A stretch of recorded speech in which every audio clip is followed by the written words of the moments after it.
30,000 কোটি টাকার একটা চেক পাইছি আমরা এখানে।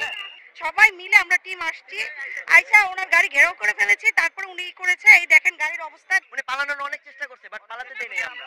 আমরা পালাতে দিচ্ছি না কাউকে।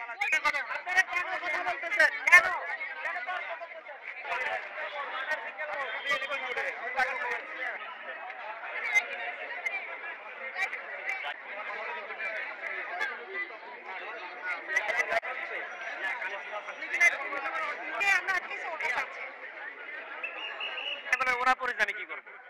ঠিক আছে, সে ভাবছে যে আপনারা আসলে এটা কিভাবে পেয়েছেন আমাদের একটু দেখাবেন, এটা এখানে আসলে কি আছে আমরা একটু। এটা আপনার হচ্ছে গিয়ে কি মানে কিভাবে ধরছি এটা বলবো, ফার্স্ট টাইম থেকে বলবো। মানে আমরা এখানে দাঁড়িয়ে ছিলাম, হ্যাঁ আমরা ট্রাফিকের কাজ করতেছিলাম।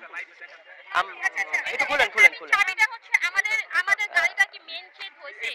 আমাদের সাথে খোলা আছে, একটু চাপেন, আপনি চাপেন লাইভে, আমি দেখাই একটু খোলা। হ্যাঁ আমরা একটু দেখি। হ্যাঁ একজন দেখেন, একজন দেখান একটু আমাকে। আমরা ফার্স্টে ওখানে দাঁড়াইছিলাম, তারপর ওনাকে বলেছি গাড়িটা খুলেন। উনি বলতেছে এটার মধ্যে ওষুধ আছে, এটার মধ্যে কাপড় চোপড় আছে। আমরা বলেছি তারপর আমাদেরকে একটু দেখান, ওষুধ যেহেতু দেখান। উনি বলতেছে খুলবেন না, তাড়াহুড়ো করতেছে। আমরা বলতেছি তারপরে দেখবো। তারপর যখন জোর করেছি, সবাই মিলে আমরা টিম আসছি, আইসা ওনার গাড়ি ঘেরাও করে ফেলেছি। তারপরে উনি করেছে, এই দেখেন গাড়ির অবস্থা দেখে আমরা ওনার হচ্ছে লাইসেন্স ছিল না, ওনার লাইসেন্স হয়ে গেছে। এই দেখেন গাড়ির অবস্থা, এই যে গাড়ির ডকুমেন্টস দেখেন। আমি কিন্তু খুলে দেখাবো জিনিস, আমি একটা জিনিস খুলে দেখাই ওই জিনিসগুলো। হ্যাঁ দেখাই আপনাকে। সুদের কোনো দেখতে পাইনি। 30,000 কোটি টাকার একটা চেক পাইছি আমরা এখানে। প্রধানমন্ত্রী সহকারী, হ্যাঁ একান্ত সচিব। তারপর আরো কিছু আছে ওখানে, মামলার কাগজ তোলালো, মামলার কাগজ তোলালো, মামলার। এই ওনার ছবিটা একটু দেখান, এই যে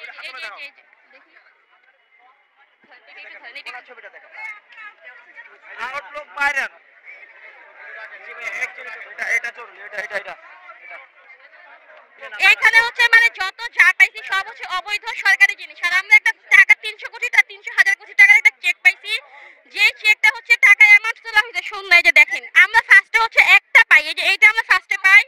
পাওয়ার পরে হচ্ছে আমাদের সন্দেহ হয়, ওনাকে অনেকক্ষণ আটকানো হয়, ওনার নাম্বারে কল দেওয়া হয় যে মালিক ওই মেয়েটা আসছিল, ওনার মেয়ে না কি যেন হয়, ওনার ভাই না। উনি বলছিল ফার্স্ট টাইম হচ্ছে গিয়ে এই গাড়ির মধ্যে হচ্ছে গিয়ে আপনার জরুরি ওষুধ। হ্যাঁ তো আমরা এটা চেক করে দেখি, পরে বলতেছে যে বাসাবাড়ি, আমার স্যারের বাসাবাড়ি চেঞ্জ করার জিনিসপত্র এগুলা।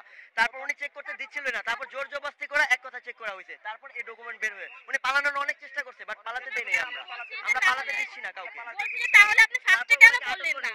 বলে ফার্স্টে আমি ভয় পাইছি, এইজন্য। ওনার ড্রাইভার লাইসেন্সও নাই। উনি মানে উনি কি পরিমাণে যে তাড়াহুড়া করতেছিল এটা বলার বাইরে।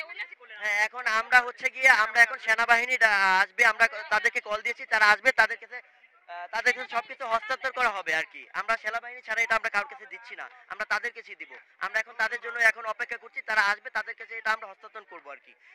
তারপর আল্লাহ এটা যা করা তারা করবে। এটা রাষ্ট্রীয় সম্পদ, এটা যার তার কাছে দেওয়া যাবে না।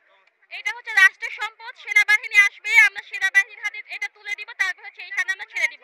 ওনারা যা করবে তাই, কারণ এটা হচ্ছে আমাদের সবার সম্পদ। এটা কারণ একা না, আমার সম্পদ, আপনাদের সবার সম্পদ, এটা জনগণের সম্পদ। আপনারা টাকাটা নিয়ে আসলে কি ধরনের সন্দেহ পোষণ? আসলে টাকাটা তো নাই ব্যাংকে, যেই দিন দেওয়া হয়েছে 30 তারিখ মেবি ছিল না নাকি